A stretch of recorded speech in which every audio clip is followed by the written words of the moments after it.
અરે અરે, ક્યાં આવી રહ્યા છો તમે? તમને કહ્યું હતું ને કે પોતાના રૂમમાંથી બહાર ના નીકળતા. પોતે તો સડી રહ્યા છો, અમને પણ આ બીમારી આપશો કે શું? જાઓ અંદર, સંગીતાએ બૂમ પાડીને કહ્યું. વહુ, હું બહાર આવવા નહોતો માંગતો, પણ મારા જગમાં પાણી ખતમ થઈ ગયું છે અને આ સૂકી રોટલીઓ પાણી વિના ગળી નથી શકાતી.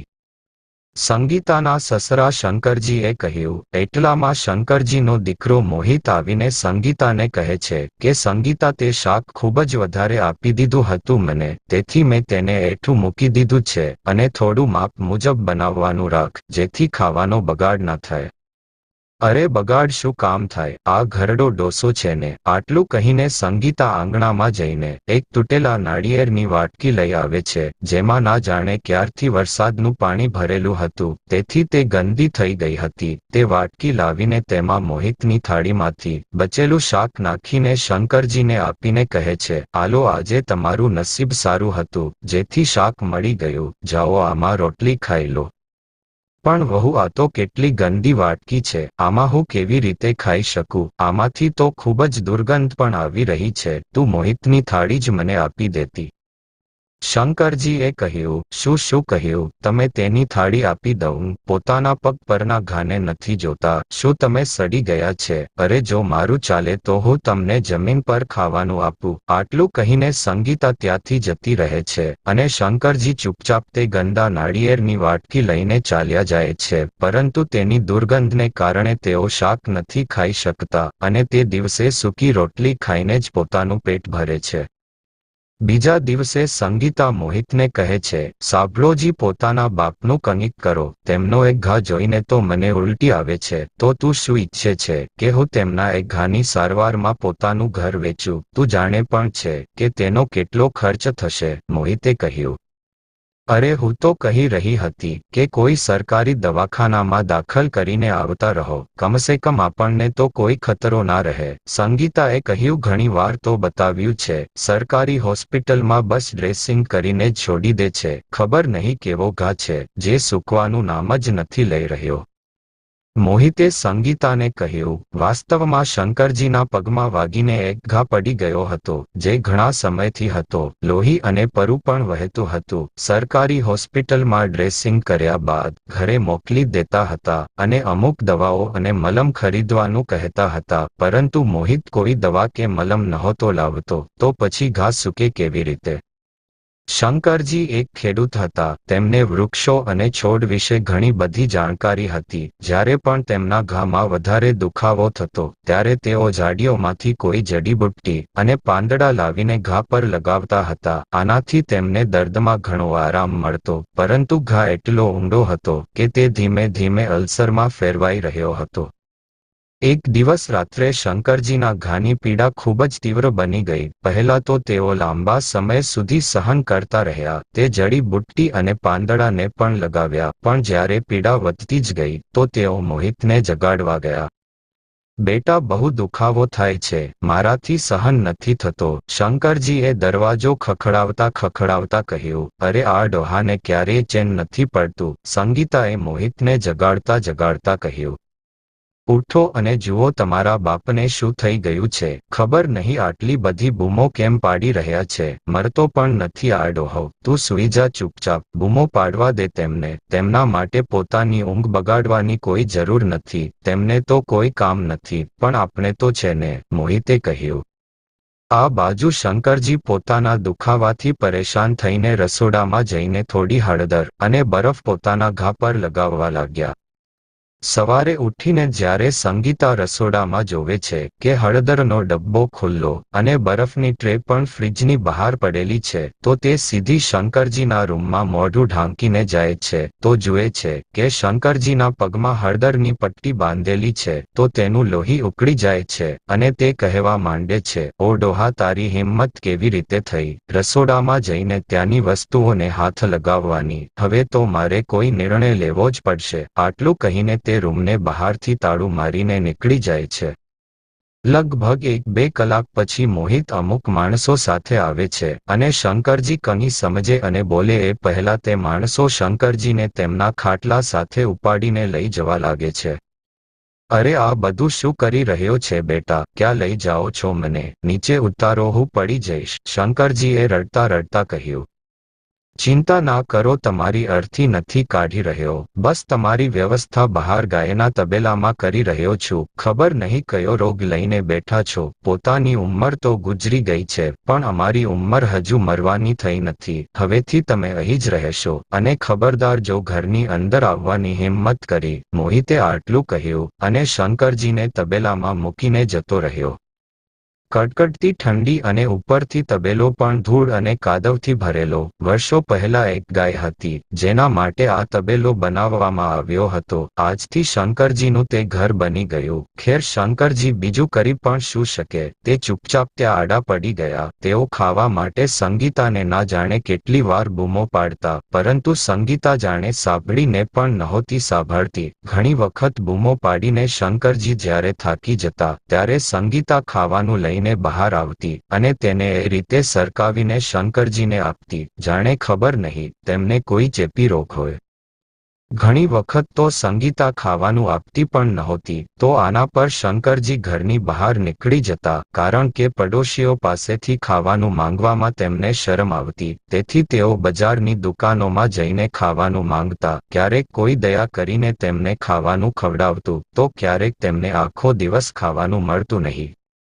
એક દિવસ સંગીતા તેના પતિને કહે છે કે આ તમારા પપ્પા ના મરે છે કે ના આપણને શાંતિથી જીવવા દે છે. આખો દિવસ ઘરે ખાવાનું કરતા રહે છે, અને તેમ છતાં તેમનું પેટ નથી ભરાતું, તો હવે બજારમાં દુકાનોમાં જઈને ભીખ માંગે છે. હું ખરેખર પરેશાન થઈ ગઈ છું આ ડોહાથી. મને તો થાય છે કે તેમના ખાવામાં ઝેર ભેળવી દઉં. જ્યારે સંગીતા મોહિત સાથે આ બધી વાત કરી રહી હતી, ત્યારે જ શંકરજી બહારથી આવે છે, અને તેમને જોઈને મોહિત ગુસ્સે થઈ જાય છે. અંદર આવતાની સાથે જ તે પોતાના પિતાને ધક્કો મારીને ઘરની બહાર કાઢીને કહે છે, જાઓ, જ્યાં તમને ખાવાનું મળે છે ત્યાં જ રહેવાની વ્યવસ્થા કરી લો. હવે અહીંયા આવવાની કોઈ જરૂર નથી.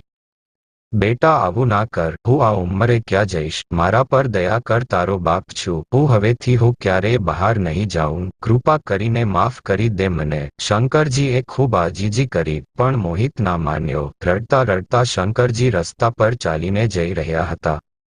ઠંડીની મોસમ હતી, તો થોડો સૂર્યપ્રકાશ જોઈને શંકરજી બજારમાં એક છોડ વેચનારની બાજુમાં બેસી ગયા. મેલી ધોતી અને ફાટેલો જબ્બો, પગમાં હળદરનો પાટો અને આંખોમાં આંસુ લઈને તે ત્યાં બેસીને વિચારવા લાગ્યા કે ક્યાં જવું અને શું કરવું. એટલામાં જ છોડ વેચનાર પાસે એક માણસ ઊભો રહીને કહે છે કે ભાઈ, આ છોડ કુંડામાં લાગશે કે શું? અને આને લગાવવાની કોઈ અનોખી રીત હોય છે કે શું? એવું મેં સાંભળ્યું છે.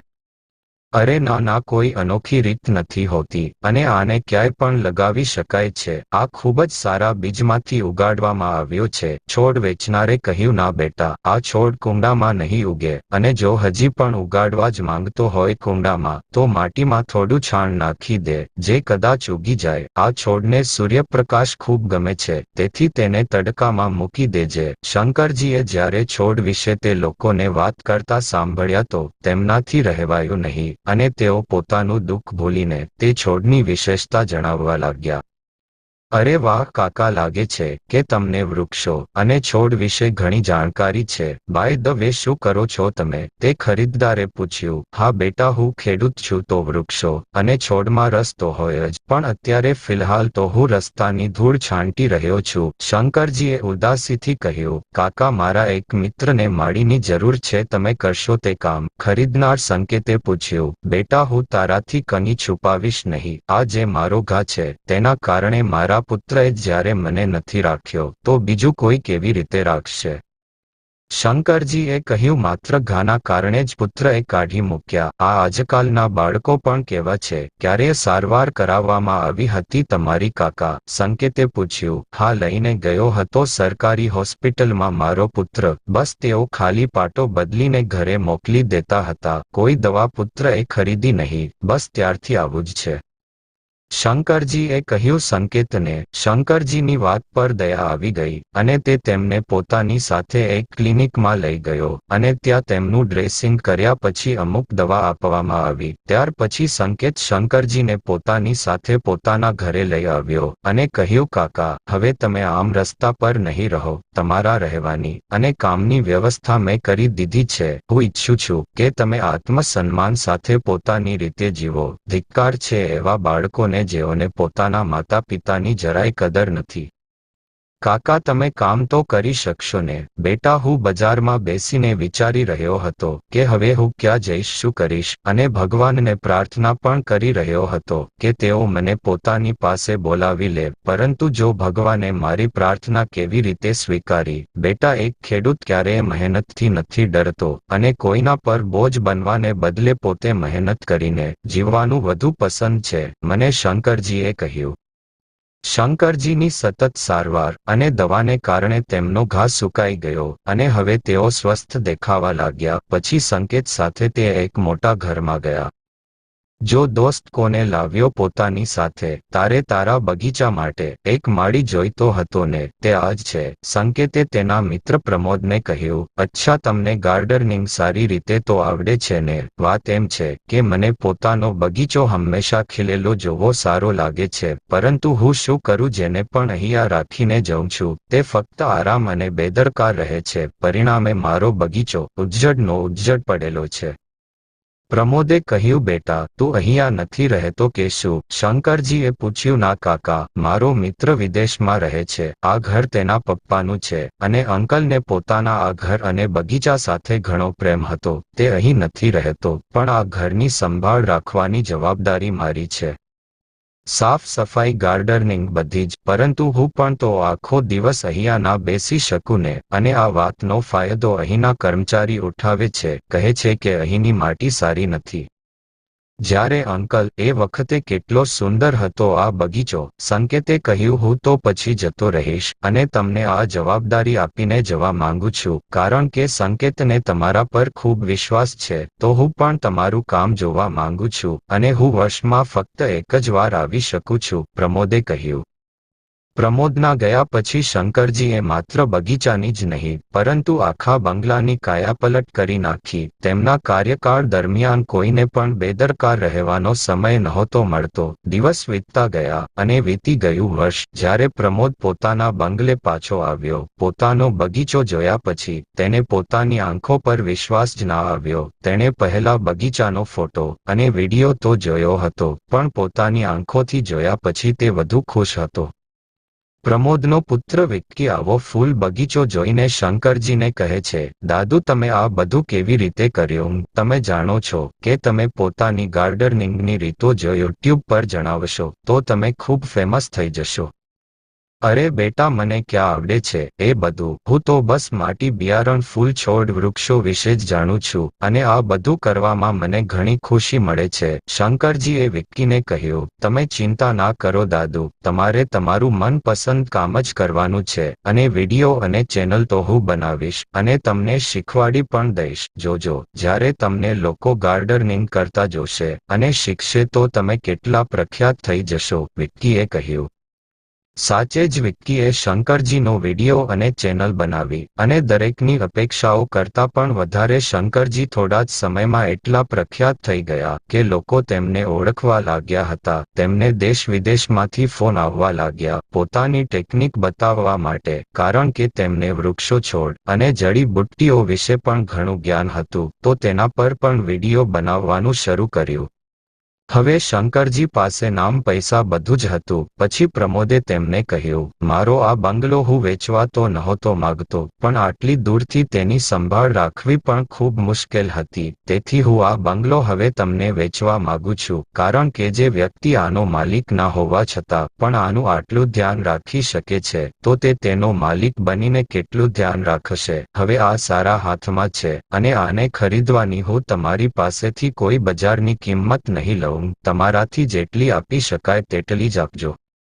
બેટા, જ્યારે હું મુશ્કેલ સમયમાંથી પસાર થઈ રહ્યો હતો ત્યારે તે મને ખૂબ સહારો આપ્યો અને હવે મારા પર વિશ્વાસ રાખ. પોતાના પિતાની ધરોહર આપી રહ્યો છે તો હું કેવી રીતે આની યોગ્ય કિંમત ના ચૂકવી શકું? કારણ કે ભગવાનની દયાથી મને આ ઘરમાંથી જ રોજગારનું સાધન મળ્યું છે, તો આ મારા માટે પણ ભાગ્યલક્ષ્મી છે. તું તો બસ દૂર જઈને આને પોતાનું જ ઘર માનજે અને આના દરવાજા તારા માટે હંમેશા ખુલ્લા રહેશે, શંકરજીએ કહ્યું.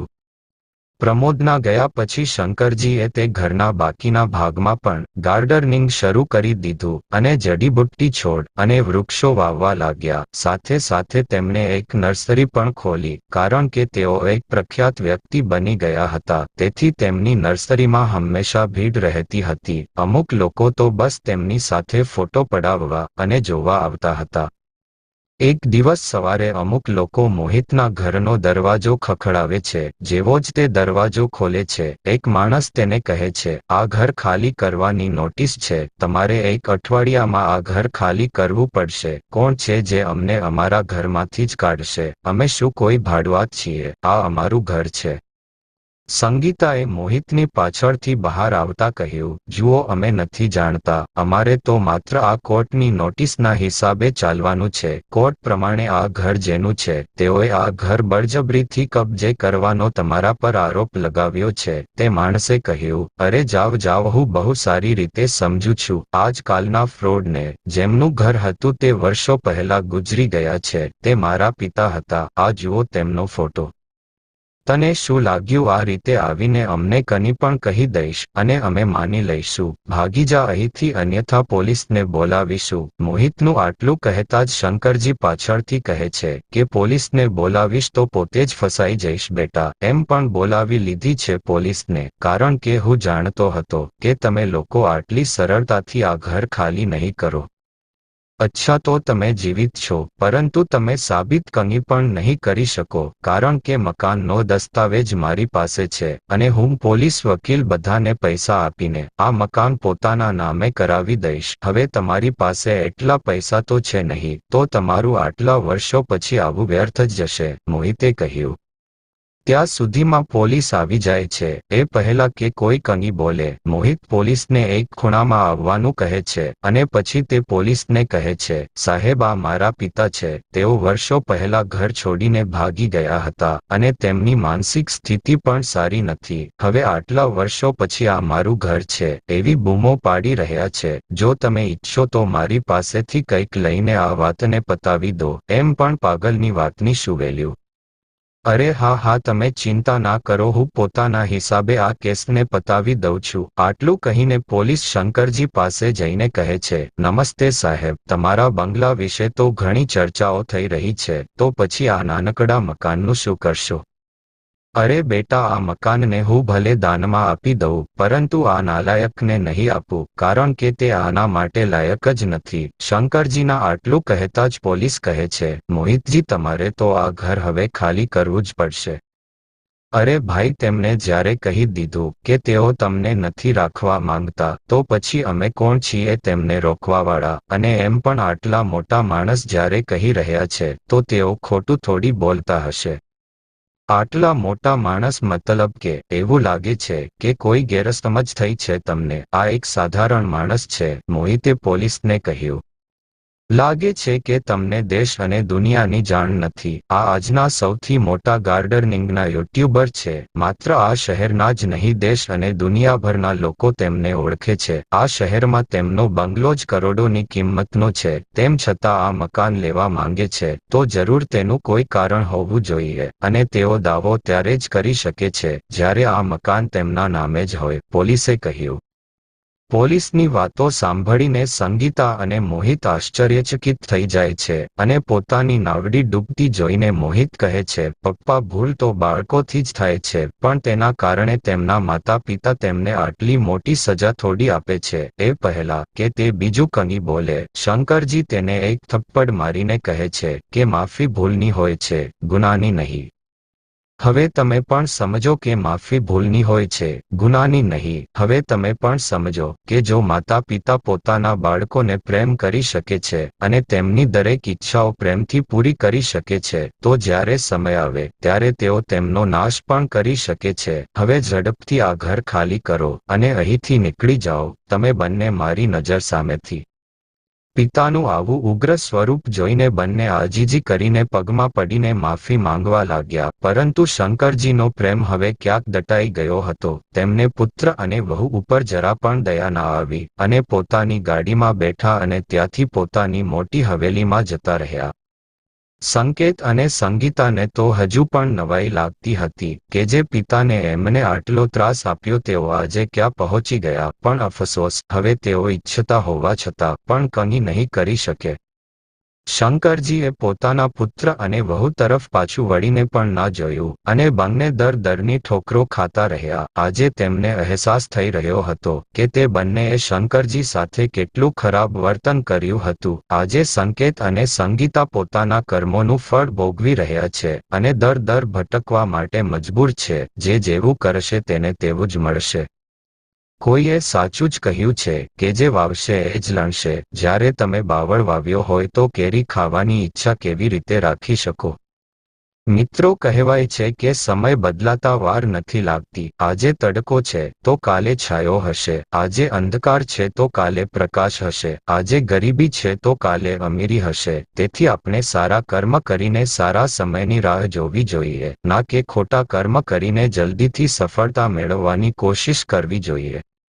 જો તમે આજે કોઈની સાથે ખોટું કરો છો તો કોઈક ને કોઈક દિવસ તમારી સાથે પણ અવશ્ય ખોટું થશે. તેવી જ રીતે જો તમે કોઈનું સારું કર્યું તો તમારું અવશ્ય સારું થશે. એટલા માટે સારા કર્મો કરતા રહો. ફળ આપવા વાળો ભગવાન છે. તો દોસ્તો, આ વાર્તા તમને કેવી લાગી કોમેન્ટ કરીને જરૂર જણાવો. પસંદ આવી હોય તો પ્લીઝ લાઈક કરો. ચેનલ પર નવા હોવ તો ચેનલને સબસ્ક્રાઇબ કરો અને હા, નોટિફિકેશન બેલને જરૂર દબાવો જેથી આગલી અપડેટ સૌથી પહેલા તમને મળે. તો મિત્રો, મળશું એક નવા વિડીયો સાથે. ત્યાં સુધી બધા દર્શક મિત્રોને જય ભારત, જય જવાન, જય માતાજી.